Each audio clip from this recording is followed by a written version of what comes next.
Hey folks, this is Jeff again. Welcome to another little episode of Real Country with Jeff and Melanie. I know y'all probably getting tired of seeing my little office, but we've had a lot of rain this last week, and sometimes it's better to try to shoot indoors where you don't have to worry about thunder and lightning and getting the camera wet. But today I was going to do a little episode of a little segment I like to call Toolbox Thursday. I go around, try to find some old antique tools, tell you what little bit I can find out about them, how I got them, what they're made for, if I can find out. And then as time progresses, if I can find a hot new tool, something I can use around the place, I'll do a little review on that. Today is kind of like a twofer. Nothing real big, but this past weekend we went to the local flea market, and I got a couple little deals, and anything old I like, and then if I find out I can use it on down the road, I really like it. So the first thing I was going to tell you about, I'm not sure about all the modern kids, things have changed so much, but when I was a little boy back in grade school, we used a protractor, a little ruler with a little like a half dome. We marked degrees and angles when we got into geometry. And we also had a little compass. A little triangle shaped stand, had a sticker on one end and a little wooden pencil on the other. And we could put the point on a certain point in the line, set the arc for say 20 degrees, and you could drag it across your paper and do a semicircle, a half circle. And that would give you like a 90-degree angle, 45-degree angle. We all had them back in the day. Now they may not use them nowadays because everything's gone computerized, but when we were out looking at the antiques at the flea market, I came across this little baby. And this is a metal double-tipped scratch-off. Now it's damaged, but you know, show you a little close-up of it right there. Originally it would have had a little like a wing nut here where you could set your angle, spread it out, and then lock it at the degrees, and you'd stick one end in the ground and then you drag the other. Let's say I just pushed it in. You spread it out, you stuck one in, and you could scratch it by sweeping it back and forth. This one, I've tried to do a little research on it, stamped on the sides. I could make out made in the U.S.A. There's a little design on the other leg that looks like a little triangle or possibly a little pyramid. I found a similar one that had just sold, I want to say on eBay or Etsy one, and they had it listed. One place had it listed as a leather scratch compass, and the other place said it was a 1920s drafting tool, probably one and the same. But I couldn't make out a manufacturer name, and even when the people were selling it online, the ones they had offered, they didn't list the name of the company. But I did see they were going $8 to $12. Maybe some of the others, the age was different, but some of them up to $20.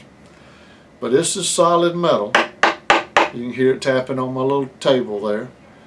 Like I said, you could still use it, but you have to use something else to measure your angle.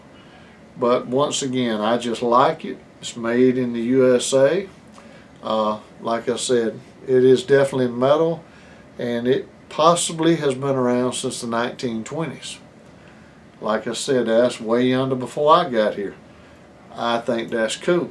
I could use this to scratch a log or scratch a board if I needed an angle mark down on my woodworking, and I possibly may use it. But I'm not going to tell you how much I paid for it right off the bat, but like I said, similar ones that still had the little nut on there were selling $8, $12, up to $20. So that was the first little find we found. I'll tell you in a few minutes how much I paid for it. The other little tool I found, uh, I knew it was some kind of a clamp. Wasn't sure. There again, it's metal. Uh, some people looking may know exactly what it is. This one has some better markings on it. This turns out to be a Corbin style hose clamp, pliers. It's made by, and it's marked on the metal, it is K-L Manufacturing Company out of Lancaster, Pennsylvania. And this particular one is model number 428. I looked it up online, found a little forum people were talking about it. And like I said, the little ends, is nowadays most of your hose clamps have a screw. Take a screwdriver or a cordless drill and you just turn it and it tightens up the band. These were spring loaded and they have little notches on the ends of the clamps. I'll bring it in there, try to show the little notches. But basically on your clamp, two little prongs would stick up. You'd slide this in, catch them in there, squeeze it down. That would cause the other end of the clamp to open up, and then you could release the clamp, slide it off, do your work, then compress it again, slide it back on, get it into place, turn loose, and it tighten back up. But the Corbin style clamps, according to what I could find, were very popular with Chrysler car hoses. Chrysler used them all the time. And then as I read, a lot of this went on in the 70s. A 1972 Plymouth Fury, you could use this for a water pump for the hose clamps. I found this interesting. Dodge Dakota. Now I have a little Dodge Dakota. They said this kind of plier would come in real handy to work on the power steering hoses to help get them off and on. And then somebody put that here recently a Chevy Volt had hoses that this kind of plier would work. And people are even using these for other things like washing machines. If you need to get in there to tiny recessed places where you can't get in, these work. And like I said, this is metal.